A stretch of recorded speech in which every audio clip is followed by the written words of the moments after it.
With Robinhood, not only can you trade individual stocks and ETFs, you can also seamlessly buy and sell crypto at low costs. Trade all in one place. Get started now on Robinhood. Trading crypto involves significant risk. Crypto trading is offered through an account with Robinhood Crypto LLC. Robinhood Crypto is licensed to engage in virtual currency business activity by the New York State Department of Financial Services. Crypto held through Robinhood Crypto is not FDIC insured or SIPC protected. Investing involves risk, including loss of principal. Securities trading is offered through an account with Robinhood Financial LLC, member SIPC, a registered broker-dealer.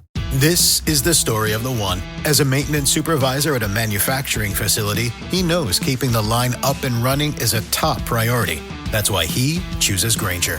Because when a drive belt gets damaged, Grainger makes it easy to find the exact specs for the replacement product he needs. And next day delivery helps ensure he'll have everything in place and running like clockwork. Call 1-800-GRAINGER, click Grainger.com, or just stop by. Grainger, for the ones who get it done. Hi, this is Emily Swallow, and you're listening to Star Wars Reactions. This is the way to podcast. There's been an awakening. Have you felt it? In 1977, George Lucas formed a legacy. Force is with me, and I am with the Force. Inspired by mythology, his saga has become a passion for many. Feel the Force around you. His legend has become our story. It's true. All. One of resistance. We are the spark that'll light the fire that'll burn the First Order down. Rebellion. Rebellion is built on hope. And redemption. I am a Jedi, like my father before. This is Star Wars Reactions. Remember, the Force will be with you, always. Well, hello, everybody, and welcome to Star Wars Reactions. We are so happy you're joining us this week for another exciting episode. My name is Aaron Harris, and not joining me this week is my buddy and my pal, David Motters. He is spending some time with family, getting his youngest prepared for college and everything. So everything I went through, some of the things I went through the last year with my daughter in her senior year, he's now going through with his youngest. So he's bowed out gracefully tonight. But, you know, we got a great show planned for us this week. We are off the heels of Destination D23, which just took place August 29th through the 31st here in Orlando, right down the road from me. And I was unable to go, but we got a special guest who was in attendance. He's a friend of the show. You may recognize him from Force Ghost Conversations podcast, as well as filling in and visiting with us several times. The incredibly awesome Anthony King is joining us. Anthony, welcome back to Reactions, brother. Oh, Aaron, thank you so much for having me. And anytime I can be on Reactions, it's always a blast. So thrilled to be here. Well, you're always welcome anytime. And I know we want to get into some D23 stuff because I want to hear all about it. But before we do, this is the first chance I've actually gotten to talk to you one-on-one since everything in my life happened earlier this year. And you stepped in with Greg McLaughlin and helped us out and did some fill-in for us. So since I had you one-on-one, I wanted to take a moment just to say thank you for helping us out during that time.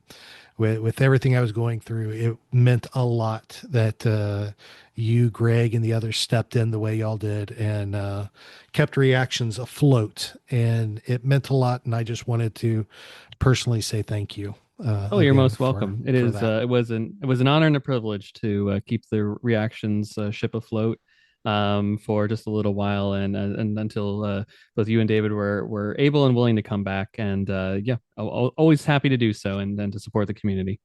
Oh, well, it was much appreciated. So let's get into some D23. Of course, for those of you out there who aren't familiar with D23, that is the Disney fan club for all things Disney. And Destination D23 is basically their celebration.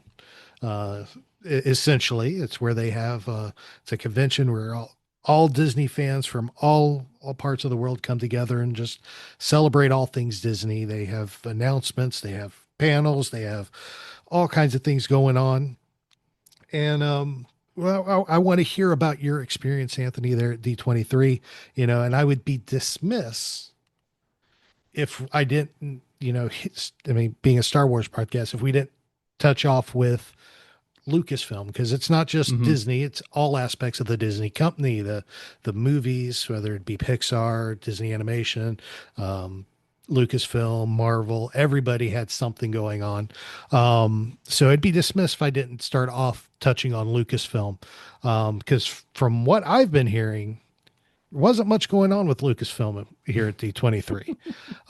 What was your experience? Were you able to attend that panel, or what was your experience there with Lucasfilm? Yeah, so I will be honest. Yeah, there wasn't a whole lot of Lucasfilm at this event, but historically, there really isn't a whole lot either at this thing. So we can talk about the evolution, I guess, of Destination D23 in just a second here. But Lucasfilm did have a little bit of some time in the sun, if you will, during the what they called the Walt Disney Studios Showcase panel, which was the kickoff of the entirety of the 2-day convention. And within that, all the different studio parts of the Walt Disney Studio, so the animation side of things, the live action, Pixar, Marvel, and Lucasfilm, all had like a brief 10-15 minutes, if they wanted to, of time to fill where they could showcase literally anything that they wanted to. So for the Lucasfilm portion of it, they did show a brief little clip of the upcoming Lego Rebuild the Galaxy Pieces of the Past, I think it's fully called. Basically season 2 of Rebuild the Galaxy, and they showed a really great sequence. I hope the listeners have seen season 1, because if not, you're going to get a little spoiler here. But there is the first season ends with a little bit of a sequence that involves a character called the Landolorian, which is Lando Calrissian in the Mandalorian's armor. And the second season, or at least he's going to be in the second season, but the clip that they showed involved a little bit of a fight sequence between Jedi Bob, a famous Lego character, and the Landalorian, which was really great. So very excited to see that series when it comes out at the time of this recording in just like 2-3 weeks time. So that'll be really great to have that back in our feeds, and some new Star Wars too, technically, with that as well. And then they did show a bit of they showed footage from The Mandalorian and Grogu, the upcoming film, it's coming out in May of 2026. So if you're thinking school year, right at the end of this school year, if school just started for everybody, you have something to look forward to at the end of your school year, which will be Mando and Grogu. But ultimately, the footage that they did show was the same footage that one would have seen at Star Wars Celebration just a few months prior, back in Japan, I think end of April. So if you had been at both, you weren't treated to anything new per se on that front. But if you were not there, like myself, you got to actually see this footage live and in person, well before this trailer hasn't been released yet to the general public. Features a great action sequence. A lot of familiar characters appear in the footage as well. And then they brought out some BDX droids that have been making their way around the Walt Disney parks around the globe, and they brought them out on stage along with an Anzellan that are going to be featured in the film. So that was it was a great treat, and I think too, you got to think about the audience, right? So if the audience is comprised of Disney fanatics, right, this is very much geared towards the fan that likes every aspect of the Walt Disney Company, right? They're not just coming here for Marvel exclusively. They're not coming for Star Wars alone or Pixar alone, right? There are people that are like, I have my hand in all of the buckets, and they probably had no idea that footage was released at Star Wars Celebration Tokyo and just months ago. So for a lot of people in the room, this was a big treat for them, and I think it really sang across the board there, and I think the fervor in the room was really potent. Awesome. Yeah. When you show footage like that, especially when they had Celebration in Japan, a lot of fans around the globe didn't get to see it because it was locked down. Few people tried leaking it out online. And it would immediately get pulled down. So a lot of fans didn't get to see it. So with D23, a lot of fans got to go that weren't at Celebration, so they got to experience that as well. So that's awesome to hear. So I'm looking forward to Lego to Rebuild the Galaxy sequel.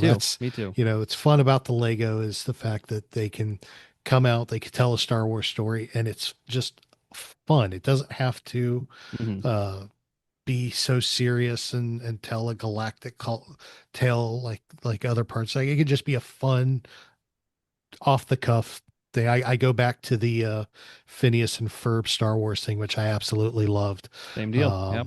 And I love that. Now, I did see a clip from one of the panels where they were talking to Dan Pulvermeyer and Swampy from who did Phineas and Ferb, and they hinted at possibly carrying on and doing an Empire Strikes Back and a Return of the Jedi crossover with Phineas and Ferb, which you, uh, dude, I'd lose my mind.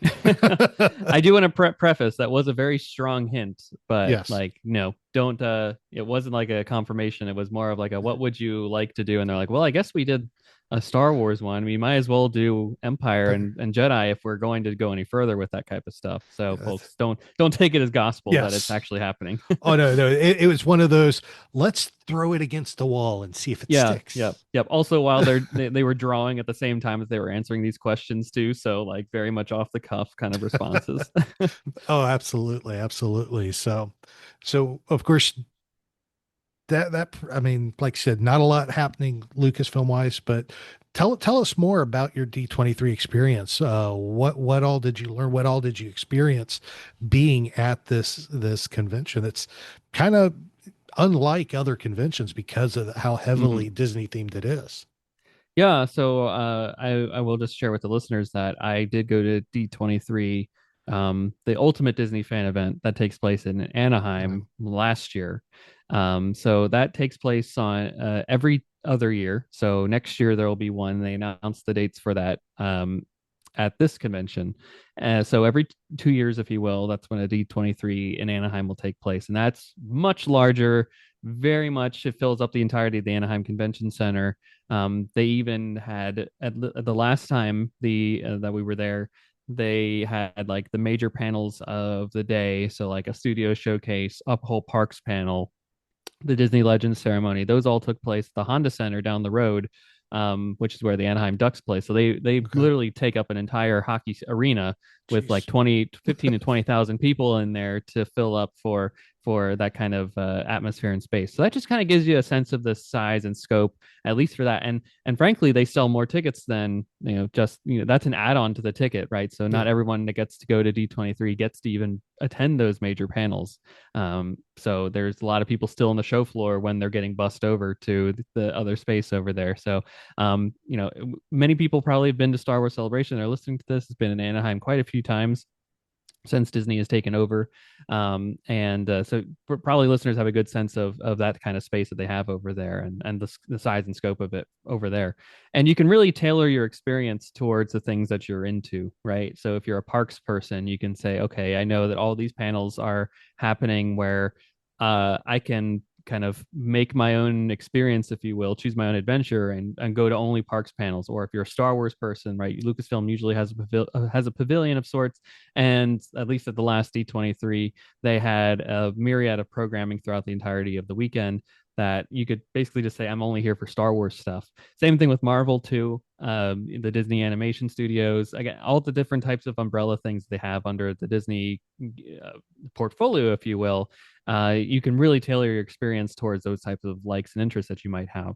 Now, at Destination D23, just to compare the two, this is the largest one of these that they've done so far, but we're only still talking at most 4,000 people in the space. And this is an increase from where they were last time that they did it. So, like I was saying, it happens every other year, the D23, but then in the interim years, so every year there is a D23 of sorts, but Destination D23, it takes place here at Walt Disney World, is on those off years then, and it's a much more smaller, much more intimate kind of experience for everybody.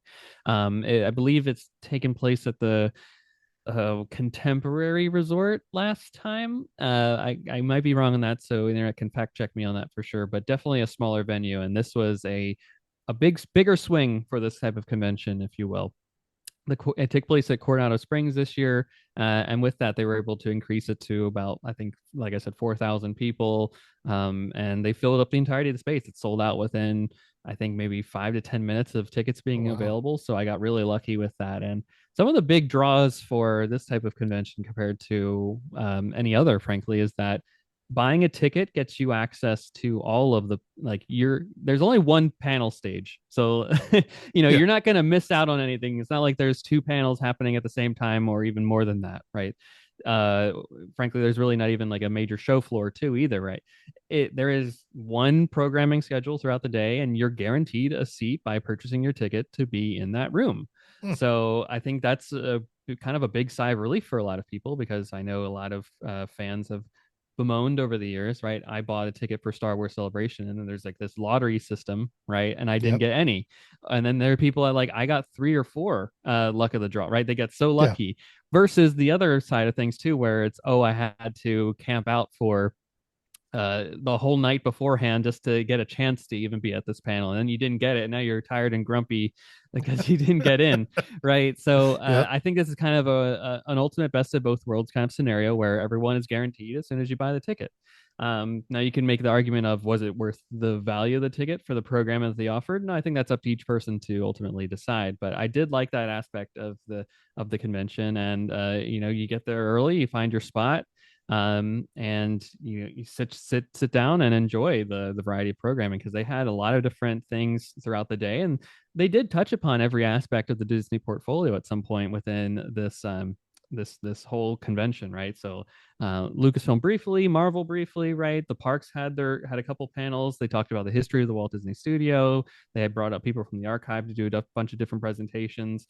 They talked about Disney animated classics, right? It was really tailored to like a very elder millennial audience, I like to say, because they had very specific panels on things like The Emperor's New Groove, Goofy movie. They brought out the whole director crew from like Brother Bear, Fantasia 2000, the Atlantis, Tarzan, like the really early 2000s, late 90s kind of Disney canon, if you will. And I honestly was blown away with the level of production, because I had watched the live stream before of past Destination D23s, and arguably you could say it was pretty lackluster. Like I would say like they didn't really announce anything. It was more of just like kind of like a show and tell from like, oh, here's some concept art from things we did 30 years ago, 40 years ago, 50 years ago. And no, here they were giving us, like, I got to see the first scene from Toy Story 5, a movie that's coming out a year from now. Wow. And the fact that I was able to see, they called it rough animation, but I'll be honest, that I don't know how much more they could improve on what they showed us. I was very blown away by how good it looked. I'm like, wow, that's a year out. Then my golly, how much better could it get? They showed us a variety of different sequences from the upcoming Pixar film Hoppers too, which I think was really a show stealer for a lot in the crowd. We all know that feeling. You finally managed to get away on vacation and the worrying starts. Will that bogus "Beware of Dogs" sign keep your home safe? What about that fake camera you set up? And will someone finally find your old hide and key rock? That's where ADT comes in. All that stuff, it's safe-ish. It seems fine when you don't really think about it, but you know it truly doesn't work. Instead, ADT provides security solutions that keep you actually safe, giving you real peace of mind. Because vacation is supposed to be, relaxing. Don't settle for safe-ish. Visit ADT.com today to learn more. This is the story of the one. As a maintenance supervisor at a manufacturing facility, he knows keeping the line up and running is a top priority. That's why he chooses Grainger. Because when a drive belt gets damaged, Grainger makes it easy to find the exact specs for the replacement product he needs. And next day delivery helps ensure he'll have everything in place and running like clockwork. Call 1-800-GRAINGER, click Grainger.com, or just stop by. Grainger, for the ones who get it done. We got to see a scene from the new Tron Ares that's coming out in just a month here, which was incredible. I think fans are really going to take to that. And a lot of footage from the upcoming Zootopia 2, which is really highly anticipated, I know, a lot by many in the Disney fan base here. So they definitely came out like, they didn't just say we're just going bigger here. No, we're saying we're going bigger and better with this version of Destination D23.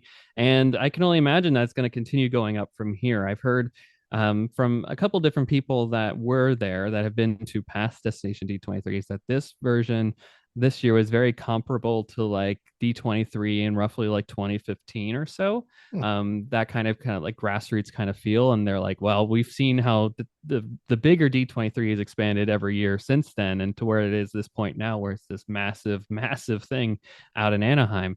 And if that's the trajectory of this is going to go on, then it can only go up from here, folks. So you may want to mark this on your calendar for the next time it's coming through. That's good to know. I'll have to check that, because I never knew it was. I didn't realize it was a separate convention. It was a D23. Then see, that learned something new. Now you still got to be a member of D23 to even get access to purchasing tickets. So just always remember that too, folks. True. But just if I remember correctly, you can get a free membership. You just have to. Not anymore. They're all paid now. You can get a free membership, but to get access to buy a ticket, you do need to buy a gold member. Yes. Gotcha. Okay. So they've changed that up a little bit there. Okay. That's cool. All right. I guess that's one way to keep the numbers limited too. So, well, I mean, it keeps the numbers limited, but I get they're not hurting. I'll tell you that. There were a lot of people that I know were like, "Oh man, you got tickets. You got the real luck of the draw there for that one." And I tell you, the same principle was applied last year for that's for the larger D23, the Ultimate Disney Fan Event, and seeing the massive crowds of people fill up the entirety of the Anaheim Convention Center. I'm like, these people had to pay at least $150 to get a membership for D23 as a gold member to even have the chance to buy a ticket for this thing. Which is like, wow, when you try to wrap your head around that, you're just like, man, that's a lot of money in Disney's pocket here, which seemingly that's the kind of point of these things, is saying like, what's your investment? What are the things that we are doing here that's going to service you as fans? And we're celebrating you as fans. And that's really what these, both Destination D23 and the larger D23 fan events are meant to do. Oh, that's awesome. It's nice to hear that they're progressing it beyond the scopes that they had in the past, and that it is growing and is expanding, and they're actually giving people that are there something new to chew on, like your scene from Toy Story. That's a movie that I know me and my girls are anxiously waiting for. My oldest is in her freshman year of college, and my youngest is middle school, and we've already said, when this comes out, we're going to be in this theater watching this thing, because we all grew up. I grew up with them watching Toy Story, and it's been a big part of our family. So it's going to be fun, and Zootopia as well. It's one of those things that my youngest just loved it when she was small because of all the animals. So. Absolutely, without spoiling anything, they're going to be. I think, based on having seen all these films too. If I was pleased, I think others are going to be really pleased as well. So I think get your tickets early. Very good. Very good. Now, of course, being that they had all these these discussions, these panels stuff, talk about, you said the Goofy movie, which there's one I haven't seen in a long time. I'll have to sit down and rewatch it. I don't even know. I don't think my youngest has seen that yet. Oh, it's a good one. Really good one. I'll need to sit her down and we'll have to watch that together, because I have not watched it probably since I showed my oldest, which was, at least 10 years ago. But yeah, I'll have to go back and watch that. But so from what I've seen in clips and stuff, they brought in a lot of voice actors and characters from these movies and these shows. Oh, absolutely. To have it going. Cause I saw for clips of the Goofy movie panel, they had the voice of Goofy and everybody there as well. With these types of things going on, did they even have time for like meet and greets and stuff like that as well? Or was that just, they didn't necessarily have those type of things here, right? There was no sort of like, I know Greg McLaughlin likes to call it like an artist alley, if you will, right? Yeah. Where there's like a whole bunch of different vendors and maybe not necessarily like the Disney approved vendors, if you will. Like, you go to Star Wars Celebration, there's rows and rows and rows of vendors of all different types of and all that stuff, just selling action figures and a variety of different knickknacks that have been Star Wars throughout the years. Yeah. This had none of that. There was very controlled. There were about 4 different shops or so that Disney had available, and that's another draw of these types of events, right? Is particularly with the Disney group of it all, right? Where it's like they are like, here's exclusive merchandise, particularly for this. There are pins exclusively here for this. I know there's a big pin trader community out there, and this is just another way for people to get access to those things. So they would have breaks throughout the day, right? 2 in the 1 in the morning, 1 in the afternoon, and then a larger for lunch. About 2 hours, which was more than adequate to eat quickly. Find they had food trucks out there. Plus, it was at Coronado Springs Resort, so the variety of different restaurants that they had there definitely serviced everybody as needed. So there was a lot of ample time to go through all the different shopping booths and all that stuff. Now, there wasn't really a whole lot of Star Wars merch too on that front. So I think that, just from that perspective, I was a little disappointed and all that. But if you're a fan of just Disney, right, there's a ton of different stuff like very much Imagineering focused, and for the parks itself, right, there was a lot of merchandise geared towards that. And just for the D23 membership, there was a lot of exclusive type of like things that said like, I'm a member, or I was to commemorate your experience here at Destination D23. A lot of merchandise specifically geared towards that as well. So with all that to be said, yes, they did not really have like meet and greets, quote unquote, if you will, that you would see at like a Star Wars celebration, for example, to compare it to that. No type of like autograph signings or photographs, nothing like that. There just frankly wasn't any time for that throughout the day. And a lot of these people were, I would say, recycled for various different things just because of how many things that they touched in the Disney community, right? I think Don Hahn, Disney legend and animator and director, has just been a part of so many things over the last 30 years of Disney that he was basically on like half of the panels, I felt. Ashley Eckstein, our Ahsoka, was there, and she hosted a lot of panels herself. But again, she was not roaming like the floor to showcase like or do any kind of meet and greets like that. And Patrick Warburton was there for a couple panels too, both for his role as Kronk in the Emperor's New Groove. But he was announced to be a new character in Zootopia. In Zootopia 2. So, he was there. And they also, I want to mention, like, they had a bunch of ancillary different kind of programming here to like really add to that wow factor for this event that really wasn't there in the past. So, after the Emperor's New Groove panel, which was the closeout for the first day, that Saturday, so it was a Saturday and Sunday, after the Emperor's New Groove panel, they had a 2 to 3 hour break. And then that evening, for everybody that was there, we basically got to have an after hours nighttime event at Typhoon Lagoon called Cuscotopia, where you got a free ticket to the water park by buying a ticket for this event and getting access to the panels and all the different shopping and just the experience of being in the room with like-minded Disney fans. But you also got literally a free ticket to the park with no wait times for anything, and it's still very much warm. It's late August here in Orlando, so dipping into the pool and the lazy river and the wave pool and all that stuff isn't a half bad idea. They also had a variety of different like meet and greet characters that are unique to Emperor's New Groove as well. So definitely, I would say that arguably that's a really great aspect to an addition to the ticket as well, that you got to factor into the cost of things. And then to close out the entirety of the ceremony, right? They had a big like Disney 80s and 90s concert celebration, which is really fantastic. They brought out Susan Egan, who did the voice of Meg from Hercules, to sing a song from Hercules. They had Jodie Benson, who was kind of the hostess of the entirety of the convention over the 2 days as the Grandmaster of Ceremonies, perhaps. And she sang, of course, she's Ariel from Little Mermaid. She sang Part of Your World, which not a dry eye in the house for that one, I can tell you.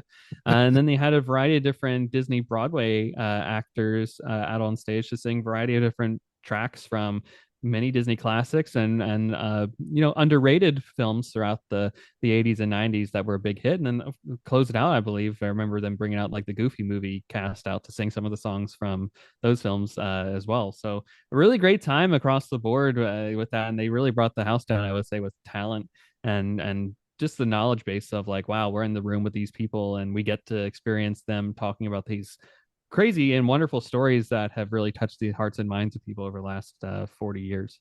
We all know that feeling. You finally manage to get away on vacation and the worrying starts. Will that bogus "Beware of Dogs" sign keep your home safe? What about that fake camera you set up? And will someone finally find your old hide and key rock? That's where ADT comes in. All that stuff, it's safe-ish. It seems fine when you don't really think about it, but you know it truly doesn't work. Instead, ADT provides security solutions that keep you actually safe, giving you real peace of mind. Because vacation is supposed to be, relaxing. Don't settle for safe-ish. Visit ADT.com today to learn more. Oh, I can only imagine. I know with from personal experience from Star Wars weekends and celebration, just being in a room and hearing these people, hearing people that you've watched on TV, listened on, or watched in the movies, listened on TV and everything, and grew up with, hearing them just talk about it and it being something you love, it is really energizing. So I can only imagine, especially being at Disney, and seeing what was going on. Being a Disney fan growing up, watching Little Mermaid and everything, I can only imagine how exciting that was, and how energizing and kind of very much reminiscing of childhood at that point. Mm-hmm. So yeah, I was definitely on a cloud. I'll tell you that. Understand. Well, we'll start wrapping things up here a little bit. Of course, definitely, it sounds like you had an incredible time there at D23, and I appreciate you sharing your experiences and all, and taking the time. Anything else about D23 that you would want to share that you might think that anybody listening may want to know, that may influence their decisions in the future to possibly attempt to grab a ticket to go? Yeah, absolutely. I think that definitely you need to temper your expectations when it comes to this type of event, right? The D23 last year was a life-changing event in terms of how they treated that thing compared to years in the past, right? So they announced like all these major changes to the parks, right? Villains Land, Cars Land, to the Magic Kingdom, of course, these expansions to Disneyland, and of course all the parks across the globe got major announcements. The big film, like all these different movies got announced, and or they showed trailers for the upcoming Disney slate at that type of convention last year, and it was very theatrical at the Honda Center. And this is at Coronado Springs Resort, so it's not necessarily the same type of atmosphere, nor can they necessarily do the same theatrics, but they absolutely did the best they could. And I had a buddy that asked me what my experience was, and I talked to him about it, and then he was like, oh, that's really interesting to hear, because he was at D23 as well, the big one, and he shared with me that a person that he was in contact with was like, oh, they compared it to if D23, the ultimate fan event, is a 5-star 5-course meal, right? This is Destination D23 is like eating a bucket of popcorn. And I honestly said, like, that's actually a pretty fair comparison, to be honest, having been to both. But if you would have asked me, because having watched the live stream of Destination D23s in previous years, I would have said, yeah, it would have still compared a 5-star 5-course meal to a stick of celery in the past, right? And now that it's at a popcorn bucket level, that means it can only continue to go up for future iterations of this thing. And the team at D23 did such a great job in putting this together, making it expansive, making it very inclusive for everybody. I mean, everything was touched upon in some way, shape, or form. Now, you can be cynical about the announcements made here, but honestly, when you sit down and think through it, there actually was a pretty good amount. They announced new movies here. A film called Hex is coming out next year from Disney Animation Studios. Pixar just kind of dropped a new film that's coming out in 2026 as well, called Gato. They very much were talking about various different types of like parks announcements throughout this, when it comes to food, when it comes to like adding Walt to the Carousel of Progress. Like, that's a pretty big announcement that just kind of got dropped here. I know a lot of Disney fans are like, don't you dare touch the Carousel of Progress in any way, shape, or form. And the fact that they had the gusto to say like, hey, we're actually going to do that here, it was a pretty big announcement. I know people in Paris, so I've been anxiously awaiting for like any news about the World of Frozen that are supposed to get out there, and that officially got announced to open in spring of 2026 there. Okay. And as well as especially for us here in Florida, the castle is going to be changing its colors back to its classic gray.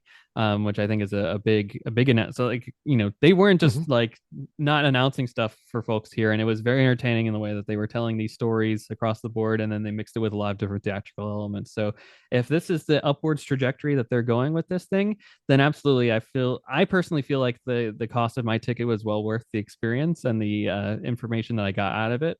They gave us a lot of great goodie bags too, and stuff along the way. So when you factor all that stuff into this thing, I did feel like ultimately I had both a great time and got my money's worth out of this thing. So if it continues to go on that trajectory, then I think it should be something on everybody's radar for the future. Very good. Very good. That sounds like a blast. And it definitely looks like something I may have to look into next time it comes rolling around, and see if I can tear away from my wife for a little bit and go do that. But thank you so much for letting us hear about that. And if people have questions about Destination D23 or want to check out Force Goes Conversations, tell our listeners how they can do that.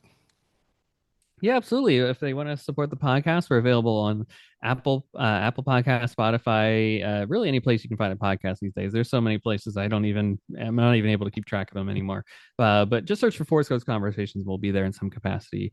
We're also available on most of the social media platforms, whether it be X, Instagram, YouTube, TikTok, Threads, Blue Sky. Again, just search for Force Coast Conversations, and I'm sure you'll find us there. And we'd love to continue the conversation, whether it be via this or talking about Star Wars, or we're going to HouseCon in October here in Orlando too. So we'll be boots on the ground at that convention, and are very excited to share some stories and insights from that one as well to our audience. So you can really follow along with all of our adventures on our social channels, of course.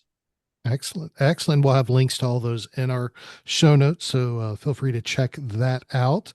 Of course, we do, if you have questions, of course, you can always hit us up on any of our socials as well. We're on Facebook and X at SW Reactions Pod, then everywhere else at SW Reactions. So hit us up there. Before I let you go, it is tradition on this show that I end it the same way, with the Star Wars dad joke of the week. But I was thinking, we're sitting here, we're talking about D23 and everything. We're talking Disney parks and all the exciting stuff there. I figured, let's do a Disney dad joke of the week to kind of fill in here. And I figured that would be appropriate here. And I think I found a good old dad joke here for us. And it goes like this. Why is Disney park attendance stronger on Saturday and Sunday? Tell me. Because Monday through Friday are weekdays. I like that. Was a good one. That was a good one. I appreciate that. Yes. Stronger on the weekends, weak during the week. There I'm feeling that way. So embrace the weekend. Exactly. Well, Anthony, thank you so much again for joining us. I do greatly appreciate you jumping in and talking to us. I know you have a big game tonight, so go Eagles. As a Washington fan, it pains me to say that, but as long as you beat the Cowboys, I don't care. I will say it till the cows come home, as long as you beat the Cowboys. But thank you for joining us, and thank you everybody for listening. We love y'all, appreciate each and every one of y'all. We're praying for you. Remember, do something kind for somebody. A little bit of kindness goes a long way in this world. So be the ones to share it. Remember, this is your place for elegant discussion for a more civilized age. This podcast is not endorsed by the Walt Disney Company or by Lucasfilm Limited. It's intended for entertainment and informational purposes only. The official Star Wars website can be found at www.starwars.com. Star Wars. All names, sounds, and any other Star Wars related items are registered trademarks and or copyrights of Disney and the respective trademark and copyright holders. All original content of this podcast is the intellectual property of Star Wars Reactions unless otherwise indicated. Star Wars Reactions. Elegant discussion for a more civilized age.